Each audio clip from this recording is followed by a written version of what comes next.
Hello दोस्तों, मेरा नाम है हर्ष पांचाल और डिकोडिंग एसएससी पे आपका स्वागत है।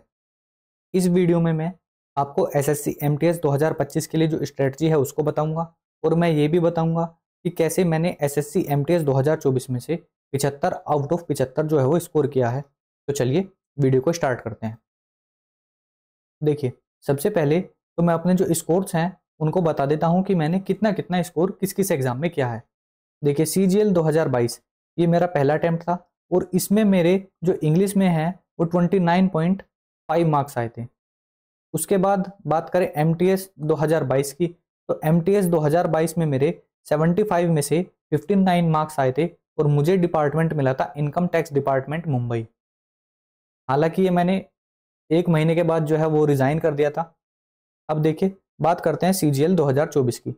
देखिए, CGL 2024 में जो मेरे मार्क्स हैं वो 75.5 आए हैं आउट ऑफ 50। उसके बाद बात करें SSC MTS 2024 की, तो इसमें जो मेरे इंग्लिश के मार्क्स हैं वो 75 आउट ऑफ 75 आए हैं और जिसके कारण मेरी जो ऑल इंडिया रैंक है वो 812 आ पाई है। और मुझे जो इस वाली बार जो मिनिस्ट्री ऑफ फाइनेंस है वो मिला है और मुझे दिल्ली जो है वो मिल गया है। तो चलिए अब आगे बढ़ते हैं और स्ट्रेटजी की बात करते हैं। देखिए, आगे बढ़ने से पहले मैं आपको बता दूं, अगर आपने चैनल सब्सक्राइब नहीं करा है तो चैनल को सब्सक्राइब कर लीजिए, क्योंकि इस चैनल से आपको बहुत ज़्यादा बेनिफिट जो है वो मिलने वाला है। तो चैनल को सब्सक्राइब कर लें। देखो, जो SSC MTS 2025 का जो एग्ज़ाम होगा उसमें अभी जो है वो 5 से 6 महीने बाकी हैं और जो एग्ज़ाम होगा वो लगभग आपका सितंबर से अक्टूबर के बीच होगा। तो यानी अभी आपके पास अच्छा टाइम है, आपके पास सफिशियंट टाइम है कि आप अपनी तैयारी को बूस्ट कर सकें और जो अपना जो है वो सिलेक्शन ले सकें। तो चलिए आगे बढ़ते हैं। देखिए, सबसे पहले हम SSC MTS 2024 में जो इंग्लिश का जो वेटेज है वो देख लेते हैं कि टोटल 67 शिफ्ट में कितने कितने क्वेश्चन जो है वो किस किस टॉपिक से पूछे गए थे। देखिए, बात करें वन वर्ड सब्स्टिट्यूशन की, तो वन वर्ड सब्स्टिट्यूशन से 53 क्वेश्चन जो है वो पूछे गए थे। यानी इनका जो पर शिफ्ट का जो एवरेज था वो कितना था, 0.80 एवरेज था। स्पेलिंग से 173 क्वेश्चन पूछे गए थे, यानी पर शिफ्ट 2.62 का इसका एवरेज था। यानी 2 से 3 क्वेश्चन स्पेलिंग के आपका जो 2025 का एग्जाम होगा उसमें भी आएंगे। उसके अलावा स्नोनियम की बात करें तो स्नोनियम आपके 146 थे और ये भी तकरीबन 2 से 3 जो क्वेश्चन है पर शिफ्ट में आए थे।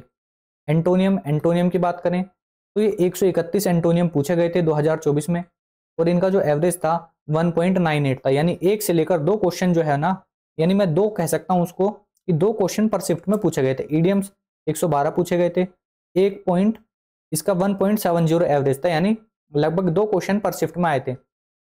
एरर की बात करें तो एरर के टोटल 226 क्वेश्चन पूछे गए थे और ये 3 से 4 क्वेश्चन पर शिफ्ट में आए थे। सेंटेंस इंप्रूवमेंट ये 175 क्वेश्चन आए थे और इसका भी लगभग 2 से 3 के बीच जो एवरेज है वो था। यानी 2 से 3 क्वेश्चन आपकी जो 2025 का एग्जाम होगा उसमें भी पूछे जाएंगे। फिल इन द ब्लैंक्स के 204 क्वेश्चन आए थे, वो फिल इन द ब्लैंक्स के 260 क्वेश्चन आए थे और तकरीबन 3 से 4 क्वेश्चन आपके आएंगे 2025 में भी। ग्रामर के टोटल 84 क्वेश्चन आए थे और इसका जो एवरेज था 1.27 पर शिफ्ट था। यानी आपका जो 2025 का होगा एग्जाम उसमें भी 1 से 2 क्वेश्चन आपको ग्रामर के मिलेंगे। क्लोज टेस्ट के देखो 325 क्वेश्चन आए थे और लगभग हर शिफ्ट में 5 क्वेश्चन आए थे। तो क्लोज टेस्ट भी बहुत ज़्यादा इंपॉर्टेंट है। देखो, अब आपको फोकस किस चीज़ पे करना है MTS के लिए, आपको सबसे पहले फोकस करना है वोकैब पर। वोकैब, क्योंकि यहाँ से जो वोकैब है ना वो तकरीबन आपके 10 क्वेश्चन तो वोकैब से आएंगे ही आएंगे। 10 से 12 क्वेश्चन आपके वोकैब से 100% आएंगे। आप यहाँ पर भी देख सकते हो, देखो एक क्वेश्चन इसका मानो 1 और 2 3, 3 और 2 5 और 1 6 7, 7 और तकरीबन 8 9, यानी मैं कह सकता हूँ कि 10 से 12 क्वेश्चन आपके सीधे सीधे जो वोकैब से पूछे जाएंगे इस वाली बार। इसके अलावा जो सबसे इंपॉर्टेंट है फिर वोकैब के अलावा वो है क्लोज टेस्ट। क्लोज टेस्ट से 5 क्वेश्चन आने हैं तो आने हैं, तो इसलिए आप इन सब चीज़ों को ढंग से कर लेना। और मैं बताता हूँ कि आपको करना कैसे है ये सारी चीज़ें। देखो, पहली बात तो आपके पैराजंबल नहीं आने इसमें, ये अच्छी बात है MTS के लिए। कॉम्प्रिहेंशन इसमें नहीं आने वाला है, एक्टिव पैसिव नहीं आने वाले हैं, डायरेक्ट इनडायरेक्ट नहीं आने वाले हैं, पैसेज कुछ नहीं, टाइटल, थीम, टोन इसमें कुछ भी नहीं आने वाला है एमटीएस में। तो आपका मेन फोकस किस पर होना चाहिए? आपका मेन फोकस होना चाहिए वोकैब पर, वोकैब के अलावा क्लोज टेस्ट पर। तो मैं अब इन दोनों के बारे में बताऊंगा कि आपको वोकैब कैसे करनी है, कितनी पढ़नी है, कब तक की करनी है, कितने सालों की करनी है। क्योंकि जो मैंने पहली वीडियो बनाई थी उसमें भी बच्चों का ये डाउट था कि भैया कितनी पुरानी जो वोकैब है उसको करें, कैसे इन सब चीज़ को डील करें। तो चलिए अब मैं आपको बताने वाला हूँ। देखिए सबसे पहले बात करें वोकैब की।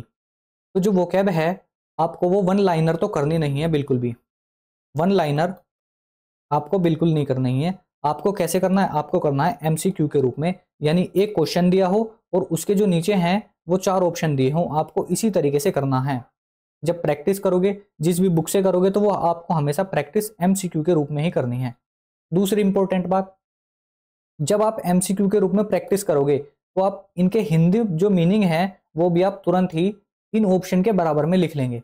अगर बुक में किसी बुक में दिए गए हैं तो ठीक है, नहीं दिए गए हैं तो आपको जो समझ में नहीं आता, जो वर्ड आपको डिफिकल्ट लगता है उसके मीनिंग आप तुरंत उसके ऑप्शन के बराबर में लिख लें। तो एक तो इतना करना है। वोकैब मैंने आपको बता दी, वोकैब वन लाइनर बिल्कुल नहीं करनी है। बहुत से बच्चे क्या करते हैं, ब्लैक बुक को रटते रहते हैं, लेकिन उस रटने का फायदा तब तक नहीं होता क्योंकि एग्जाम में आपको 4 ऑप्शन मिलेंगे।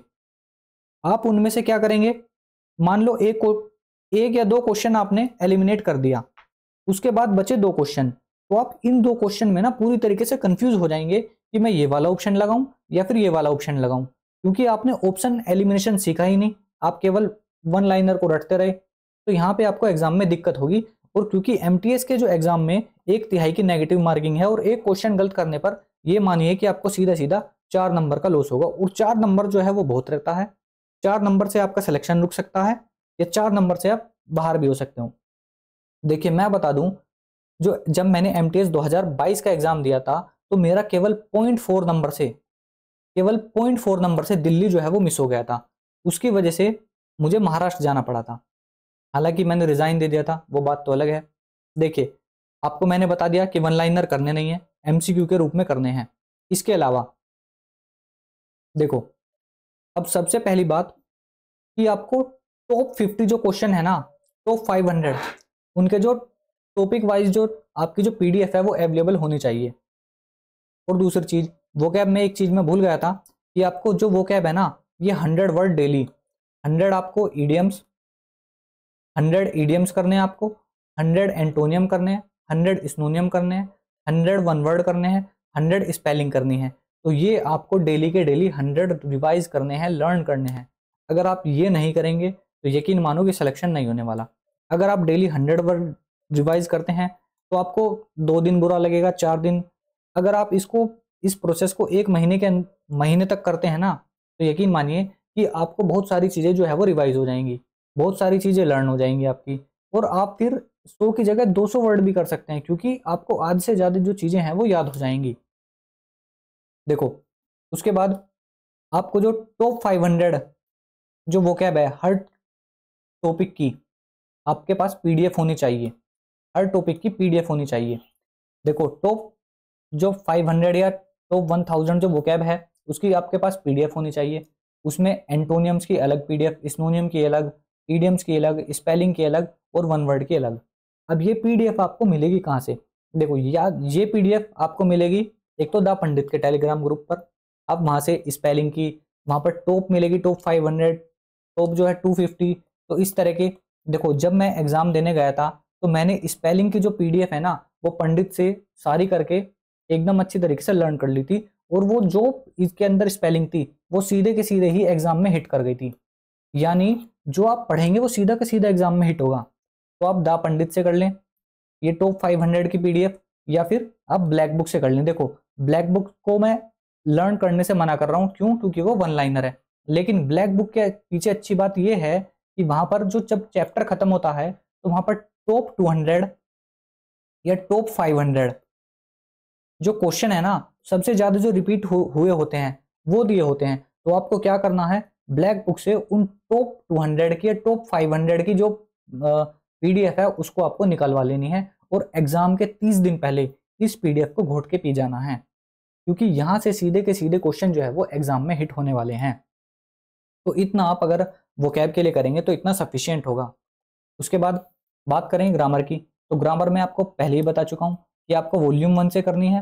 वॉल्यूम 1 से जो रूल्स वगैरह हैं उनको देखना है कि रूल्स किस तरीके से हैं, कहाँ पर कौन सा रूल अप्लाई होगा। रूल को लर्न करने के बाद आपको ये वाला जो ऐप है वो इंस्टॉल कर लेना है फ़ोन में, English grammar test and book के नाम से। तो यहाँ से वॉल्यूम 1 की जो है ना सारी की सारी प्रैक्टिस आपको इस ऐप से करनी है, क्योंकि वॉल्यूम 1 के पीछे जितने भी एक्सरसाइज है ना वो सारी की सारी यहाँ पर दी गई हैं। आपको इतना काम करना है, वॉल्यूम 1 से रूल को करना है और उसके बाद यहाँ पे जो एक्सरसाइज है वो इस ऐप से आके करनी है।